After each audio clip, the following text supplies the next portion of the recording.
అందరికీ నమస్కారం. నా పేరు డాక్టర్ ఆనంద్ కర్ణం, కన్సల్టెంట్ న్యూరో ఫిజిషియన్. నేను మీకు ఈరోజు ఒక స్టోరీ చెప్తాను. అనగనగా ఒక ఊర్లో ఒక తాత ఉండేవాళ్ళు. ఆ తాత పేరు అల్జైమర్ తాత. ఆయనకు మతిమరుపు ఉండేది. చిన్న చిన్న విషయాలు అంటే ఎవరైనా వచ్చి మాట్లాడితే ఆ కాన్వర్జేషన్ ఏంటి అనేది మర్చిపోయేవాళ్ళు. సపోజ్ ఎవరైనా ఫంక్షన్ ఈ డేట్కి ఉందనుకోండి అని చెప్పారనుకోండి, అది మర్చిపోయేవాళ్ళు. తన వస్తువులు ఇక్కడ అక్కడ పెట్టేసి మర్చిపోతూ ఉంటారు. కానీ విచిత్రం ఏంటంటే ఆయనకు 7th క్లాస్లో ఉన్న ఫ్రెండ్స్ పేర్లు మాత్రం గుర్తుంటాయి. సో ఊర్లో వాళ్ళంతా ఏమనుకున్నారు, ఓకే ఈయనకు వయసు అయిపోయింది కదా దానివల్లే మర్చిపోతున్నారు అని వదిలేశారు. కాకపోతే ఈయనకున్నది ఆల్జైమర్స్ డిసీజ్. ఈ తాత ఇలా ఎందుకు మర్చిపోతున్నారు అంటే ఆల్జైమర్స్ డిసీజ్ ఉన్న వాళ్ళు బ్రెయిన్లో వచ్చే చేంజెస్ ఏంటి అనేది తెలుసుకుందాం. సో మనం రీసెంట్ మెమరీ అంటే ఇప్పుడు జరిగే విషయాలు నేను మీతో మాట్లాడుతుంటే మీరు విని గుర్తుపెట్టుకుంటారు. అదంతా మన హిప్పో క్యాంపస్ అనే ఏరియాలో రికార్డ్ అవుతుంది.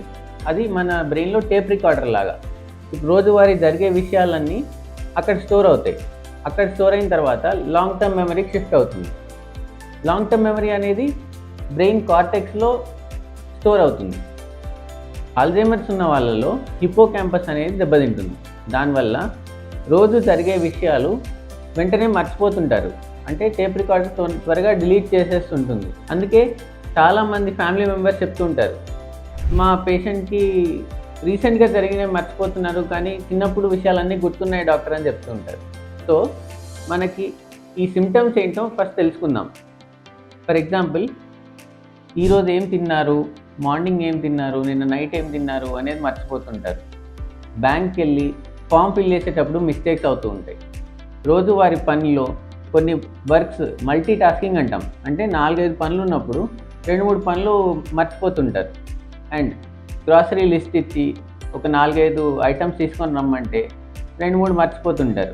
ఇంకోటి క్యాష్ ట్రాన్సాక్షన్స్ అనేది డబ్బులు ఇవ్వడం తీసుకోవడం, ఇంకోటి ఎవరికి ఇచ్చాము అనేది మర్చిపోతుంటారు. సో ఇలాంటి సిమ్టమ్స్ ఉన్నప్పుడు మనం వెంటనే అలర్ట్ అయ్యి అరే మన వాళ్ళకి ఏదో ప్రాబ్లం ఉంది అనేది గుర్తించి ఎర్లీ డయాగ్నోసిస్ చేయడం చాలా ఇంపార్టెంట్.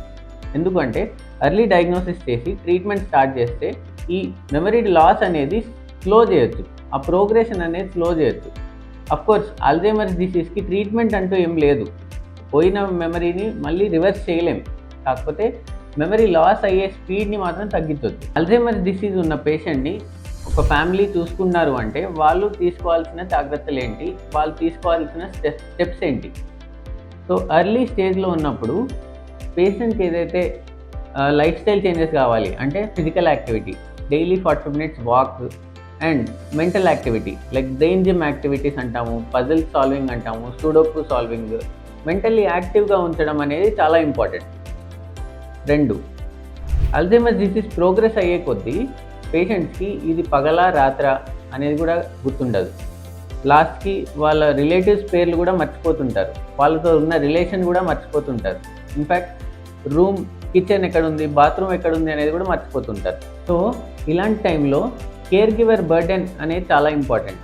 సో ఫ్యామిలీ అంతా బర్డెన్ అవుతూ ఉంటారు పేషెంట్ని చూసుకోవడంలో. ఇక్కడ పేషెంట్కి ఏం గుర్తుండదు. So what is going through అనేది ఆయనకు తెలియదు. కాకపోతే ఇమీడియట్ ఫ్యామిలీకి చాలా బర్డెన్ అవుతుంది. ఇలాంటప్పుడు ఫ్యామిలీ మా ప్రొఫెషనల్ హెల్ప్ కూడా తీసుకోవచ్చు. We are here to serve you.